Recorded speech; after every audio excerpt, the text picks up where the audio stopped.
Okay, welcome to the last part, which should be quite short, thankfully, for you. Just make it big. So, for the last part, we are going to talk about preventing reoffending. So, what can we do in the community to prevent young people from reoffending once they already have been in trouble? So, in Queensland, we have the youth justice system, and this is what it is meant to do: hold young people accountable for their actions, encourage them to reintegrate into their community, giving young people skills to create a better future, and promote community safety. So they are the outcomes that are wanted from the youth justice system. But what do we do to deal with these young people? Is there anything that we can do to try and prevent them from reoffending in the future? So we need to look at putting them into detention. Is detention working? Should it be a first off the rank decision for young people, or should we try and keep them out of detention as much as possible? Because detention is very expensive. And when they're in detention, they're simply learning how to commit more crime and more serious crime. They learn from their environment and their peers inside. So, what are some of the options in Queensland for police, who, as we learned in 1013, are the gatekeepers?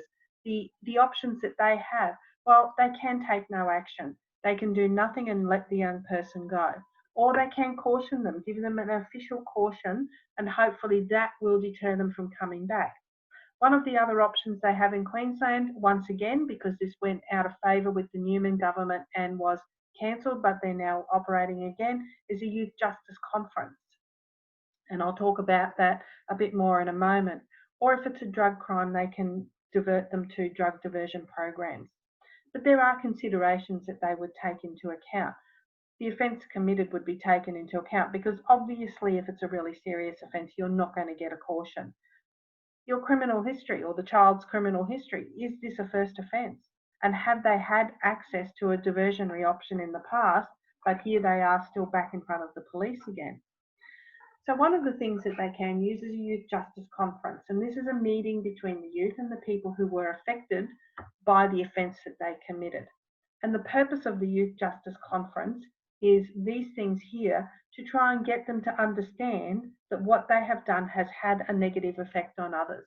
And we're going to look at an actual example of a youth justice conference in our class together, and you're going to get to see how it actually works and what the outcome was.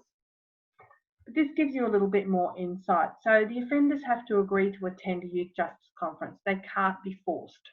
They can decide that they want to go to court if they want to. They don't have to agree. The victim can be asked to attend, but again, they don't have to.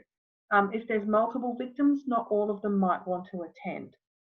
And then they come to an agreement, and that agreement can look like something as an apology. So the young person may have to apologise to the victim for what they did.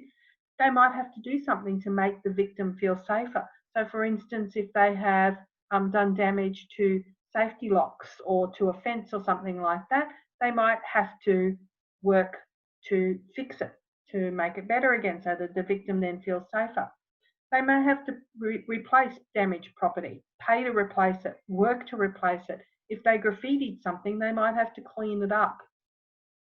They may have to agree to accept help to stop committing offences. They have some counselling, do some sort of work on themselves as far as problem solving and things like that go. And they may have to do voluntary work for the community or an organisation that the victim chooses. Okay, so again, the victim gets to choose. But the most important rule here is that the punishment can't be harsher than if they went to court. So the idea is here not to be tougher on them than if they went to court, but just to use different ways to help them to move forward and not reoffend. But do they work? Well, in 2000 in Australia, this research was conducted. They did the RISE experiment, or the reintegrative shaming experiment.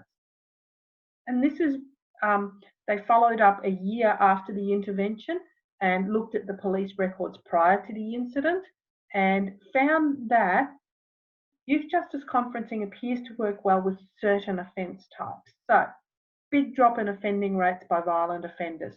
Facing up to the person that you've been violent towards seemed to work quite well with them.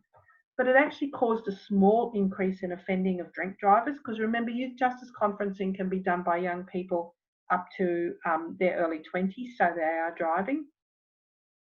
And they found that there was a lack of any difference in repeat offending by juvenile property offenders or shoplifters.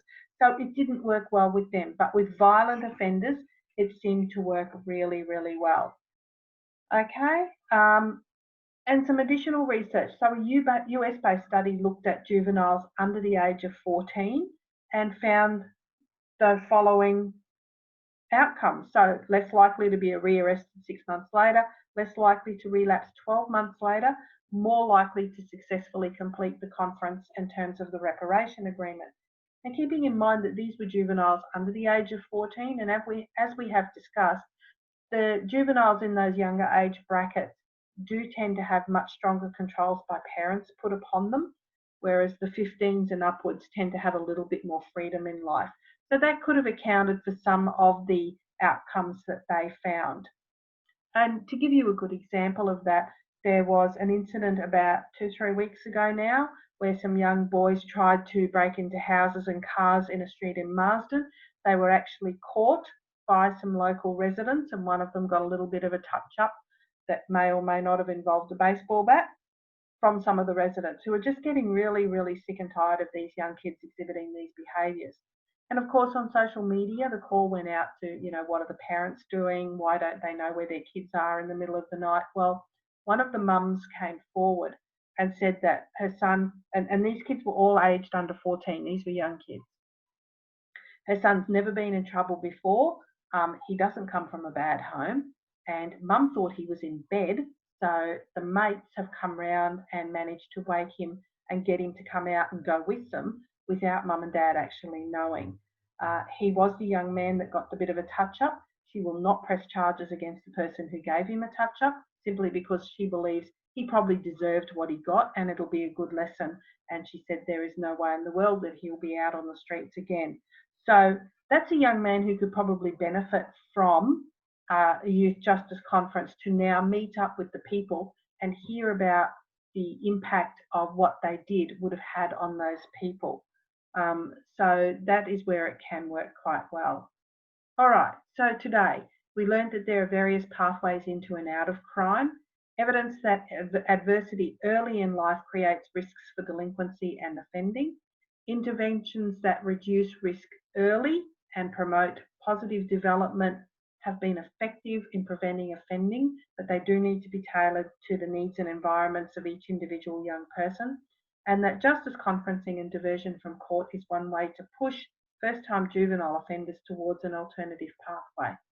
All right, long one today, I know, over the 5 separate parts, but we got there. I'll see you in class on Monday, and I've got a few activities for us to do, so be there. 9:30 for group 1, 1:30 for group 2. You can attend either. Bye.